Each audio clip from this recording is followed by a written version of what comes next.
Well, that's not at all how I thought that game was gonna go. The Vegas Golden Knights win against the Minnesota Wild 3-2, which in Minnesota, that's a relatively new thing that Vegas has been able to do, I guess, since the playoff series. Before that, we were abysmal in the Xcel Energy Arena or whatever they're calling it. But I don't know, second half of back-to-back, we went up against Jesper Wallstedt, which as soon as I saw that, I was like, well, okay, congrats on the shutout, my dude, because first start this season, and you know, Vegas against newer slash backup slash third string goalies has always just been abysmal. But you know what else has also always been abysmal is Vegas's power play. And we'll get to that in a second. But starting off, yeah, kind of looked how I expected. Vegas without their legs after, you know, trying to go against Edmonton yesterday somehow. And Minnesota, I wanted to say off the bat, I forgot, that congrats on this season so far. Oh my god, I was not expecting this, and it's Fleury's farewell tour.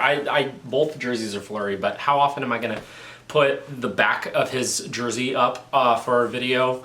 If this is his last season, which it probably is, not very much anymore, right? And he's my favorite player, always has been, and probably always will be.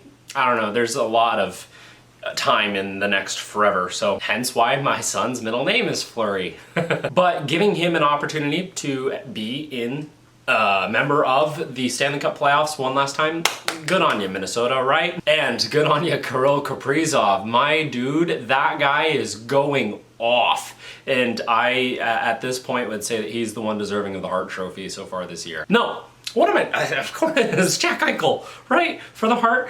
Did that convince you? Vegas fan? Anyway, Kirill Kaprizov showing why he is the leading Hart Trophy winner candidate person by scoring first for the Wild, making it 1-0. Vegas without their legs. Minnesota just, you know, pounding it in, and Sammy couldn't stop this one. So it's 1-0 Minnesota early. And I know in general, Vegas is one of the more hated teams in the league. Any team that wins as much as Vegas has done in their franchise's history, especially recently, is going to be hated. Like the Patriots, or now the Chiefs, I guess. Yankees, Golden State Warriors to some extent, Lakers. And we have the beef with the playoff series and all that jazz, and I guess that was enough. I don't know. There was a point where I disliked the Wild a lot, and it was probably because of that playoff series, but Fleury going there definitely alleviated some of that, so I don't really feel that anymore, but Wild fans definitely celebrated that goal early. It was an early goal from Kirill, the thrill. I don't know. Maybe I'm reading into it too much. Who knows? But Vegas gets a power play opportunity. I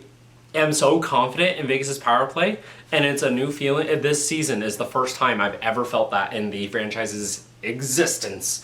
And we score. Win the draw off the face-off, back to Theodore on the left point, passes it over to Olofsson on the right point, and Vegas Vic Goalofsson wires it home to make it a tie game 1-1. It was like 5 seconds into the power play too. The power play is fantastic, and Victor Goalofsson specifically on the power play is fantastic. Really, after that goal, Vegas seemed to pick up the pace. They played a lot better throughout the rest of the game. And I was kind of dipping in and out because I was cleaning and getting ready to travel. And a lot of entertaining hockey. Hockey is just fun, and it was a fun game. And both goalies had some good saves, eerily similar to the start of the first period and the start of the second period. Ilya Samsonov commits highway robbery on Freddie Gaudreau, and it's one of those passes goes out to the middle of the slot where Freddie Gaudreau's all alone, and he's just one-on-one with Samsonov, and Samsonov's glove stops it. It was a fantastic save, and it's just, Wallstedt also had some really good saves tonight. It was just fun. Could Gaudreau have wired it a little bit higher than, you know, the top of his pad, bottom of his glove? Yeah, definitely, but he didn't. Speaking of wiring it top shelf, Mark Stone intercepts a pass in the defensive end. Vintage Mark Stone stuff, you know? And they skate up the ice. He passes it off to Eichel. Eichel staring up the entire time, but his peripheral vision's got to go back like 180 degrees because he sees Shea Theodore trailing, and with a perfect no-look pass over to the middle of the ice, finds Shea Theodore, who wires it, and it's a goal. It's 2-1 Vegas. And this is one of the things that I've noticed recently, especially because a lot of the players that play with Eichel after they are not playing with Eichel anymore, I'm not trying to name names, it's kind of obvious, isn't it, though? Their play is elevated and drops off, and they're no longer playing with Jack Eichel. And Jack Eichel, whenever he's on the ice, just lifts up every player around him. He's the fastest player ever in franchise history to hit 40 points in a season. And he's just doing so many good things. His defensive game is elite. Like, Jack Eichel is an all-around, really just elite first-line center in this league. And Shea Theodore, my dude, I love that guy. I'm wearing his jersey. So glad we extended him. But elite talent is also on the Minnesota Wild end from their leading Hart Trophy candidate. Kirill the Thrill continues to do incredible things. He is such a treat to watch. And there's a puck that gets blocked and bounces, flies high, and just pounces right in front of him. And he grabs it and flings it on net, and it's faster than a speeding bullet, goes past Samsonov, and it's a tie game 2-2.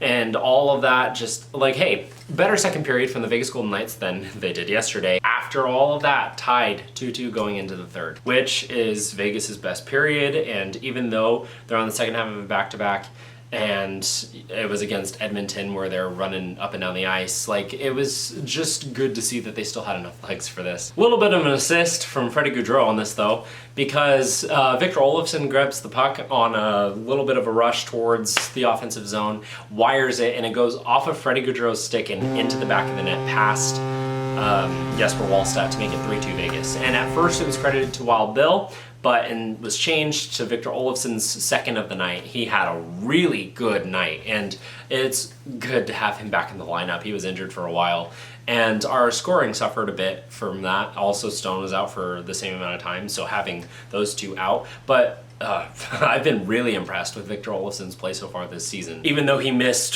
what was it, like 18 games, 15 games, something like that, he's still on pace for over 30 goals this season. Fantastic stuff, cannot complain. And Vegas is able to shut it down the rest of the game and win again against a really good team in the Minnesota Wild this year, which is surprising but also great. Philip Gustafsson has been playing out of his mind. Fleury has had a really good season so far in the limited amount of starts that he's had, which is really fun to see for me. And Jesper Wallstedt's also a fantastic goalie prospect. I expect him to be really, really good. And the Wild are going to be a problem. And it's fun. It's just fun. The NHL is better than it has ever been, and I'm super glad to be a fan that my kids were able to watch that. They were able to celebrate a goal with me again, a win as well. Fantastic stuff. Love to see it. Really short one today, but I was in and out, didn't get to see a ton of it, not a lot to break down, and I kind of want to wrap things up and go to bed. But that's going to be it for Game 31's Nightly Review. Thank you so much for watching, and have a good night.